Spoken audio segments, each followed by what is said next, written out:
Please welcome our first speaker, Amy Kunkel.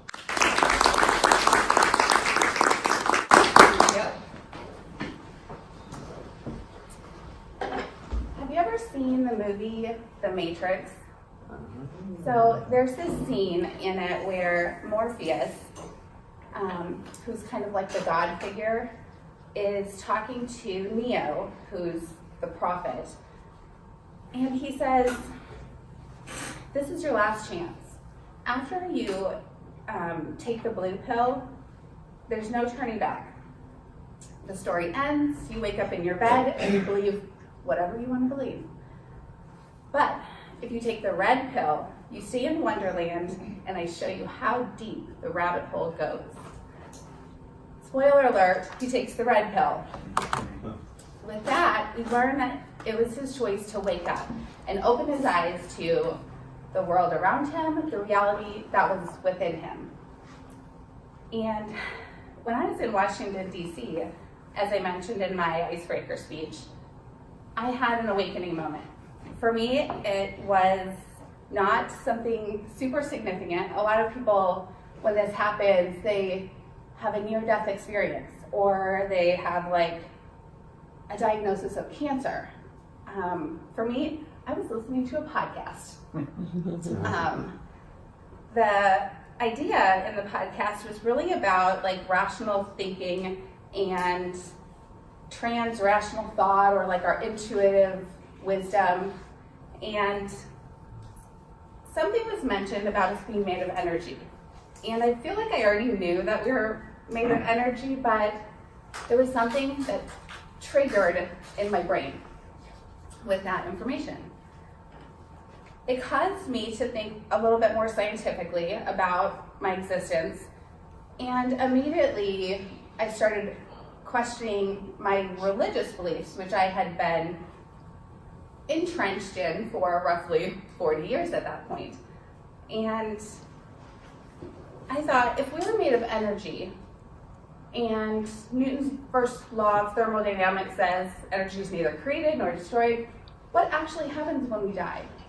Or if we're made of energy, why did Jesus come and die on the cross, and that story? So this awakening was a 180 for me, to be totally honest. It might not be that dramatic for someone who is maybe not set in a belief system. Maybe the family that you were raised in had more of an open view.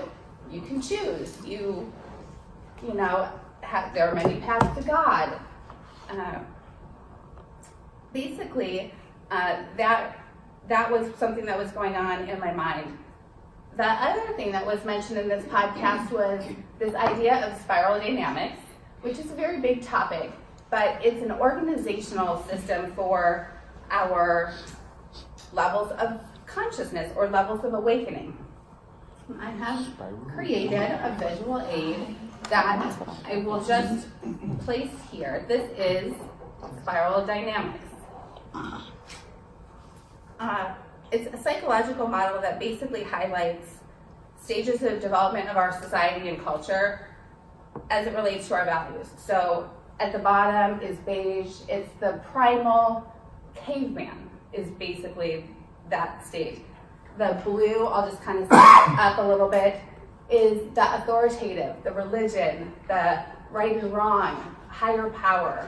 And then at the top is the spectrum of evolution, which is then enlightened or fully evolved.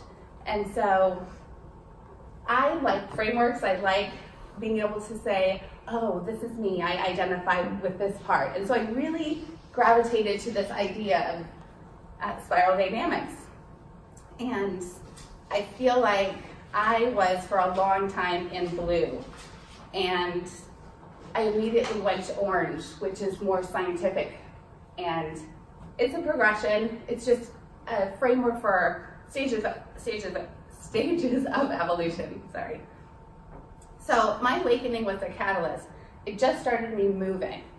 I learned and grew, and I felt like since then I have shifted my consciousness, maybe even to yellow.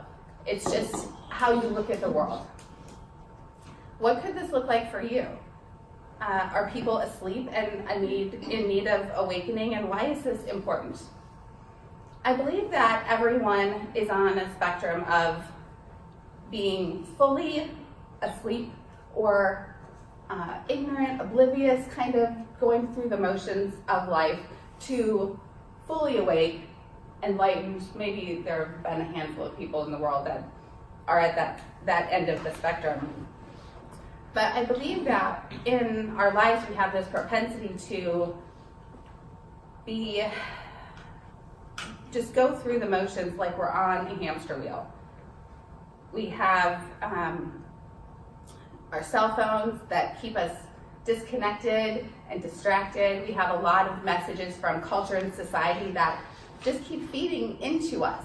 And at some point, I feel like whether it's the messages from TV or, I'm sorry, I know studies have been proven that say that we have 90% of the same thoughts today as we had yesterday, which I think is just another way that you can see that we're just repeating a cycle if we don't stop it somehow and wake up. If you don't have something in your life that causes you to push out of that cycle, you are basically like a computer that's just playing the same program over. And so unless you have a reason to install new software or really upgrade your brain, you won't evolve, and you will kind of just continue in this hamster wheel. So in order to wake up, you really just need the awareness. I feel like what I'm doing today is just sharing with you, hey, this is possible. And it's a journey. Like I said, I feel like I started kind of out blue, and I have learned about psychology, and I followed interests that I have, obviously, but I have changed a lot of my beliefs that I held even 3 years ago. And so I feel like it's important for us to wake up, because I feel that we'll be a more creative and friendly world together in this. And as we become more conscious and aware as individuals, our society as a whole will improve. So I will end with this quote from JFK: "A rising tide lifts all the boats."